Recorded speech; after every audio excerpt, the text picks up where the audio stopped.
Welcome back, everyone. Welcome back.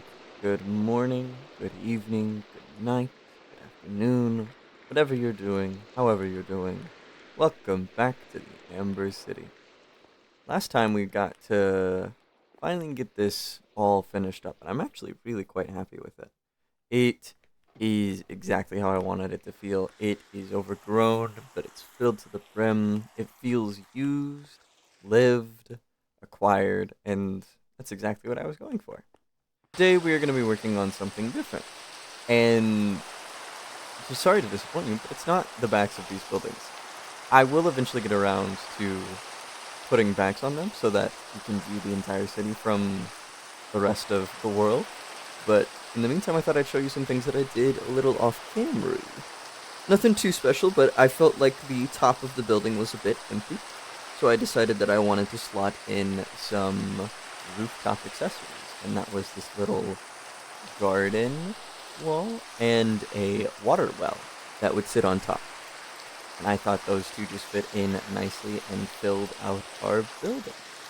But today we are actually working on, I don't know. I have no idea. I'll be honest with you, this is the first time that I've started up recording without knowing exactly what I want to get done today. But I have a few ideas, and I've kind of generally come to terms with some things that I want to get done, but I haven't done any prep on them. And I thought it would be kind of interesting to see what that would look like if we kind of worked on that prep together instead of me just kind of prepping it all beforehand and then showing you afterwards. So we're going to look at what that's going to look like. And one of the things that I think I actually want to do is I want to return to the first thing we ever built in the Amber City. This right here, our little train entrance, our way that we entered into our beautiful city. I want to start back here because this, as lovely to me, is not very utilitarian. There's no way we're getting new people coming into the city while our train depot does not lead to a train. So I think that's what we're going to do today. I think what I want to do is I want to figure out how this is all going to connect. And I think we'll start by connecting this train track all the way over to our train depot.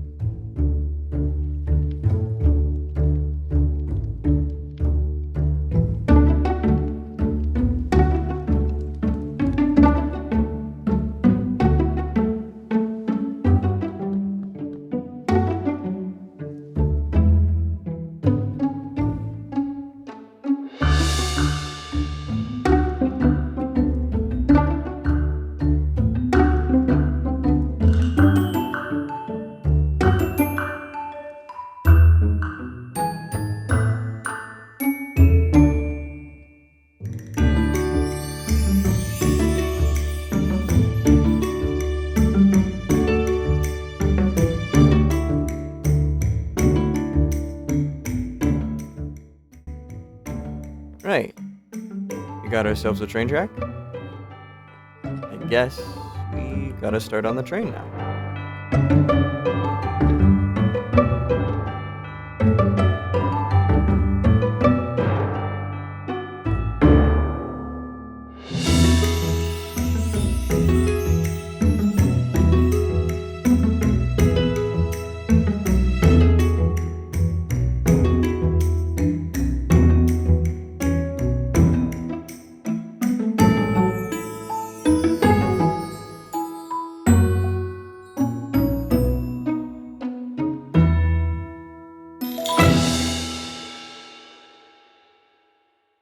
You know, the more I look at this, I feel like my only real qualm is with the engine.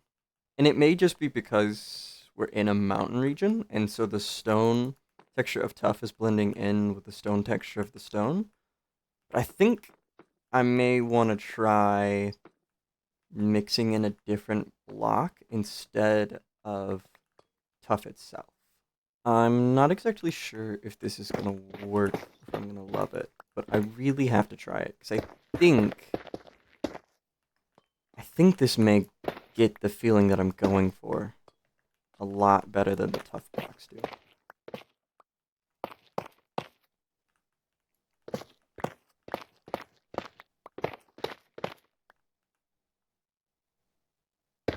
Those are full blocks? I didn't even know. There we go.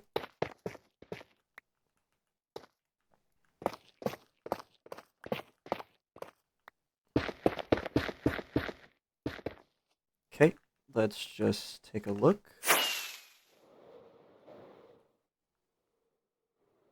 Oh, why is that better? Why is that so much better? It looks more industrious. It really does look so much better. That makes me so sad. Oh, it sticks out better. It looks better. It feels more like an engine. It has more industrial feelings to it. I I think I'm gonna have to substitute all of the tough out for a different block because this is just better. Yeah, we're gonna have to get. Oh, that's better. That's much better. I think that's really grabbed the feeling that we're going for, and I think it sticks out against the mountain a lot better as well. Let's just take a little flyby. Yeah. Yeah. It sleeks down the design. It adds elements that I really think we're missing. And I think that's a train. I think we got ourselves a train. And while I was at it, I also added a tunnel for our train to go through, right through our city. Very nice. I really think this is important for establishing some concepts about the people of Amber City. This is a heavy metro city.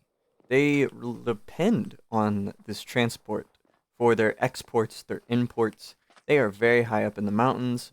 They have no way to get access to these resources themselves. So if they are not producing the thing, they have to import the thing, both people and products. And that's the way that they do it. They have this train line, both moving people in and out, through and away, while also bringing things in. And I really think that this is exactly what we were missing. It really makes the feel of the city not feel so Minecrafty, that you need a way to bring people in. You have to have a way for them to logically find their way upside of a mountain. And I think that's super cool. But now that we've finished with the train, and we have the tunnel that leads it through the city, we actually have one more train-oriented project. And that is the reason why everybody is up here in the Amber City, and that is the factory itself.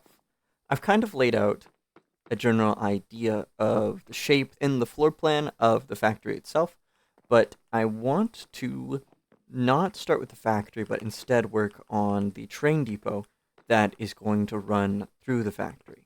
I think we're going to have the factory over here. I may even cut down this mountain as well. I'm not quite sure, because I do love the idea of the Amber City being squished between mountains, but I may ask too much of myself and encourage some terraforming, more than I've already been doing. But instead, I think we want to get a train depot in, because we need a way to export the products of the Amber City. And I think we're going to get started on that.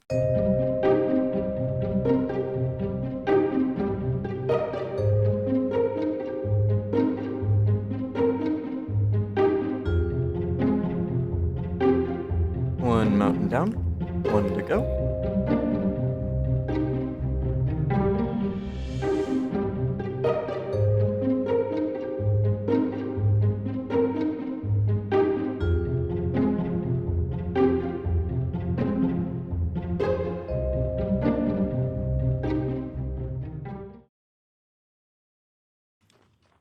And there we have it, a beautiful train depot. Our trains coming in, going out, and bringing the products of the Amber City with it, and bringing in the things that cannot be reached in the mountaintops. Quite lovely, quite lovely. I'm quite happy with this side. We have some moving boxes being shifted around, things being moved, shook, and stored in these storage cars. Now, I implicitly designed them this way so that they feel similar uh, to the pedestrian cars, but I wanted to make sure that they were distinctly different, that they have no windows, that they have no extraneous bits, that they purely look like they're used for storage. And I tried to model them not too much off of modern train cars that are made out of metal, and I wanted to instead model them after the wooden ones used in the earlier stages, kind of during the Industrial Revolution. And I think that turned out really well. But while designing them, I did leave out this area over here, and that's because I'm not quite ready to get around to it. Right here, in particular, is where we're going to have our lovely train depot connect to the factory, the lifeblood of the city, the place that garners its name and gets us the reason why everybody is living up here, the Amber City. And I think we're going to touch on that later. But for now, I wanted to kind of show y'all the train, very similar to the one in the residential district. The one bringing in the general populace, but a little bit different, a little bit shorter, because it doesn't have to move as much. And then if we follow our beautiful train tracks all the way through here, we land ourselves back at the other train. And I think it turned out quite lovely. A beautifully steam-powered episode today. So we are in my redstone testing world right now because I wanted to show you the progress that I was making on the potion brewer. Specifically because I myself did not make this design. I am not a redstone genius, all in truth, but I personally don't like making things if I don't understand the mechanics of them. I'm not a big fan of making block-to-block recreations of things if I don't know what those blocks are doing. And so what I went ahead and did here is I actually copied a design by Etho used in his Hermitcraft Season 10 survival base for our purposes, similarly. And I just finished constructing it, and I think I understand all the components. One of the major issues that I was having, because I did initially try to make this myself prior, to hopefully understand the concepts a bit more intimately, what I learned specifically is that the design that I kept trying to make was not compact at all. It was this long string of manual input commands of designating that I want something to go in to the potions recipe and then connect to the rest of the other things. It was a long chain of hoppers and redstone and levers, and it was very, very, very inefficient. Mainly because I very much do not understand a lot of the new redstone that has come into Minecraft in the recent years, like the comparators, the redstone lamps, the target blocks, specifically that these redstone lamps can function as T flip-flops using the comparators, or even just on and off switches with unconditionals. It was very interesting to try and create it myself, but I think having tried looking at a design that is done by somebody much more competent at the process will help me better understand, and hopefully I can help you understand it as well. So we're going to start with the basics, specifically starting with this right here, our brew stand. The thing that I've learned about the brew stand is that it has a very interesting input UI.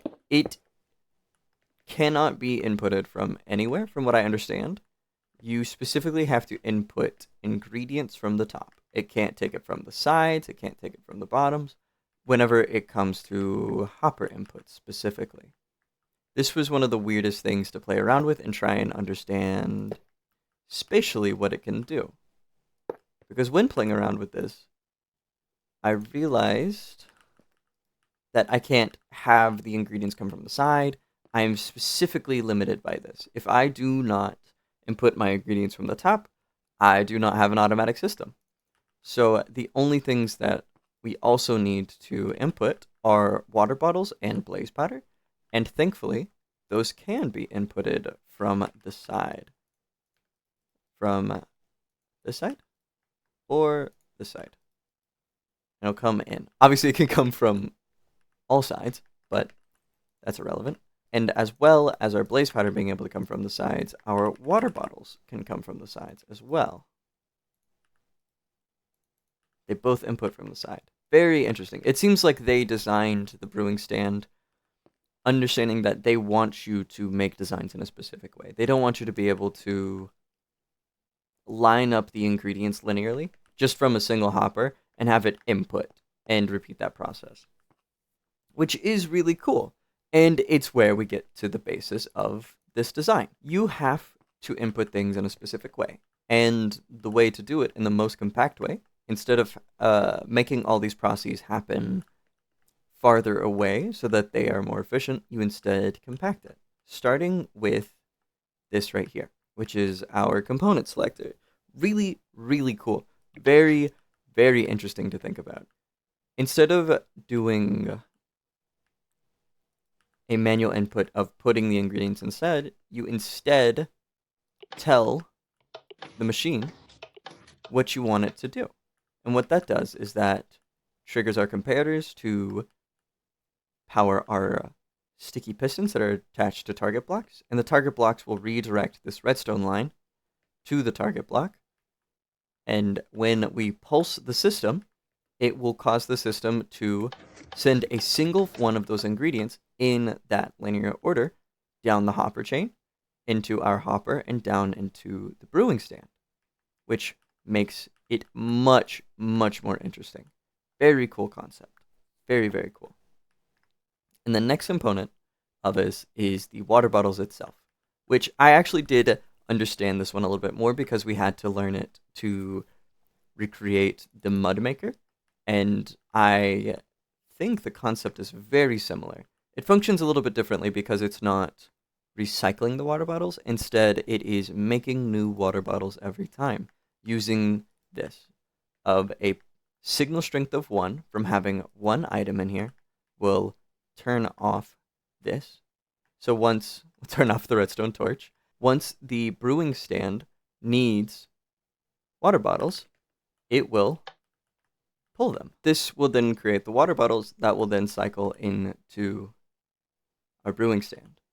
And then also, using that same system, we will then pulse this dropper, which will then dispense a blaze powder every time we send an initial signal to start brewing again, to then fill this up.